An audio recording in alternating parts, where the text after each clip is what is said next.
where your health problems find real solutions, explained simply, sketched perfectly.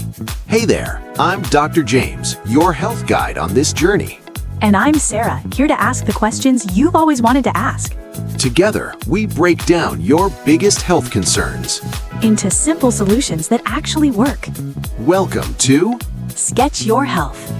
I've tried everything, Doc. The breathing exercises, the apps, the herbal teas.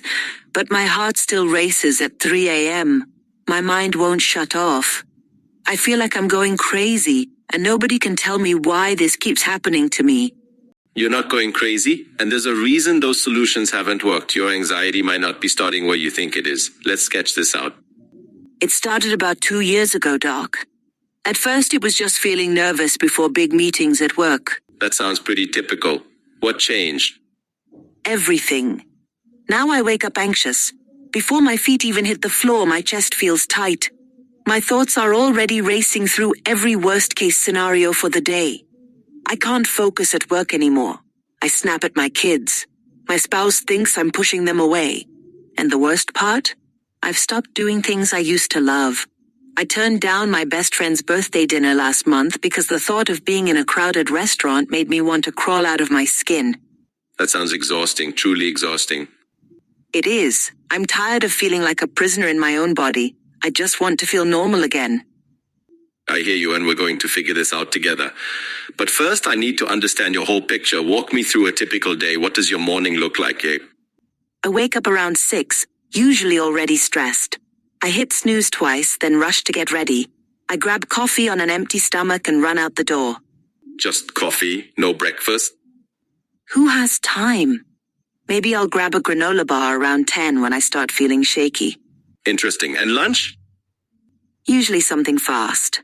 A sandwich from the deli, chips, maybe a soda to get through the afternoon slump. What about dinner? Honestly, it's whatever's easiest. Pasta, takeout, frozen meals. By the time I get home, I'm too drained to cook anything real. Now tell me about sleep. You mentioned waking at 3 a.m.? Almost every night. I fall asleep fine, usually around 11 after scrolling my phone for a while. But then, boom, 3 a.m., wide awake, heart pounding, mind racing. How much water do you drink daily? Does coffee count? It does not. Then maybe 2 glasses, 3 on a good day. Exercise? I used to run. Haven't in months. The anxiety made me stop. I couldn't tell if my heart was racing from running or panic. What have you already tried to manage this? Everything Google told me to. Deep breathing, meditation apps, chamomile tea, cutting back on coffee, which lasted about 3 days. Any medications? I even tried some supplements from the vitamin store. My regular doctor gave me something to take as needed. It helps in the moment, but it doesn't fix anything. Here's what I'm hearing that nobody else has probably told you. Most people think anxiety lives entirely in your brain. Bad thoughts cause bad feelings, right? That's what I assumed. But here's the truth that changes everything. Your anxiety might be starting in your gut. My gut? Like my stomach? Exactly. Let's sketch this out. There's a superhighway in your body called the vagus nerve. It runs from your brain all the way down to your digestive system. And here's the shocking part. About 90% of your body's serotonin, your feel-good chemical, is actually produced in your gut, not your brain. Wait, seriously? A 2019 study published in the journal Nature Microbiology found that people with depression and anxiety often had significantly lower levels of 2 specific gut bacteria, Coprococcus and Dialister. When your gut microbiome is out of balance, it sends alarm signals up that vagus nerve highway straight to your brain. Your brain interprets those signals as danger and triggers anxiety. So my gut is literally making me anxious? It's one major piece of the puzzle, but there's more. Remember how you skip breakfast and run on coffee ads? Your blood sugar is crashing multiple times a day. A study in diabetology showed that blood sugar instability dramatically increases cortisol, your stress hormone. When cortisol spikes, your body goes into fight or flight mode. That's not anxiety disorder. That's your body responding to a physical emergency you're creating. Yeah. I had no idea food could do that. And that 3 a.m. wake up? classic sign. Your blood sugar drops in the middle of the night, cortisol surges to compensate, and boom, you're wide awake with your heart racing. This is blowing my mind. Third piece, chronic dehydration. Even mild dehydration increases cortisol production. A study in the Journal of Nutrition found that women who were just 1.36% dehydrated experienced worse mood, more difficulty concentrating, and increased perception of task difficulty. Your brain is about 75% water. When you're running on coffee and 2 glasses of water, you're essentially trying to run a computer with dying batteries. So you're saying my lifestyle is causing my anxiety? I'm saying your lifestyle is amplifying it far beyond what it needs to be. The good news? This means we can fix it. I'm going to give you a protocol. It's not complicated, but you have to commit to it for at least 4 weeks. Deal? Deal. Here's your morning revolution. First, no phone for the first 30 minutes after waking. That early morning scroll floods your brain with cortisol before you've even started your day. That's going to be hard.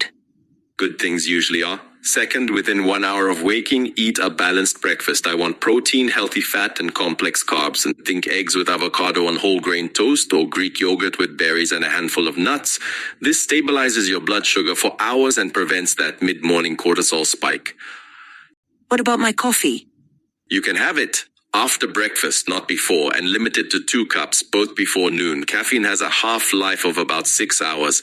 Afternoon coffee disrupts sleep architecture even if you fall asleep fine. Now let's talk about your gut. I want you to add fermented foods daily.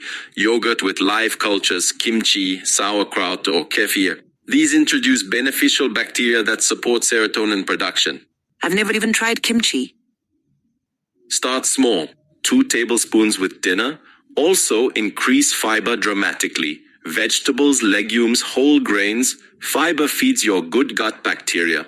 Foods to reduce or eliminate for these 4 weeks: added sugar, processed foods, excessive alcohol, and artificial sweeteners. All of these disrupt your gut microbiome. What about water? Minimum half your body weight in ounces daily. If you weigh 160 pounds, that's 80 ounces of water. Get a large water bottle, keep it visible, and finish it twice.